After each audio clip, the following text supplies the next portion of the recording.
Hi, my name's Tom Kina. I'm the chair of the electrical program. I was a master electrician when I was 24 years old. I worked 15 years in the electrical industry before I started teaching, and I've currently been teaching 21 years.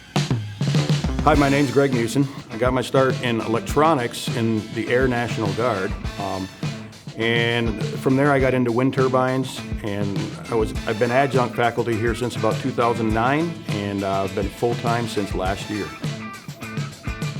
If you want to come into the electrical technology field, you are more than welcome, and all you need is a willingness to learn.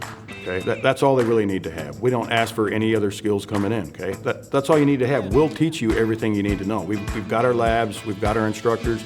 You're going to be wiring everything up from a residential circuit all the way up to an industrial control circuit and eventually an electrical motor.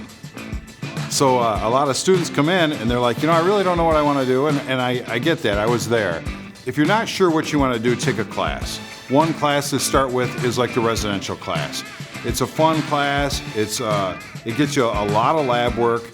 You get in the lab, you meet a lot of people, you're working side by side with a lot of other apprentices, so you get to talk to them, you get to network in that industry and find out what the culture's like. I love teaching in general. I just love it when I see that a student understands something and that they didn't understand before. I just love that. It's just a great feeling to pass on that knowledge. There's going to be some theory, code, and skills mixed in their whole apprenticeship.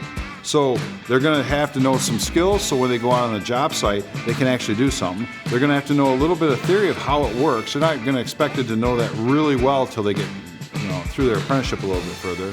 And then they're going to have to know some code also that's going to tell them why they're doing what they're doing.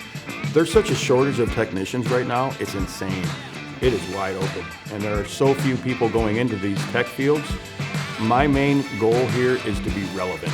And because I just came out of industry, that's my main thing I want to be. I'm not going to teach you something you don't need to know. So the network that we've built here at Kalamazoo Valley can take a student out of high school, put them in some classes, connect them with contractors, get them jobs, and he can move into the industry seamlessly.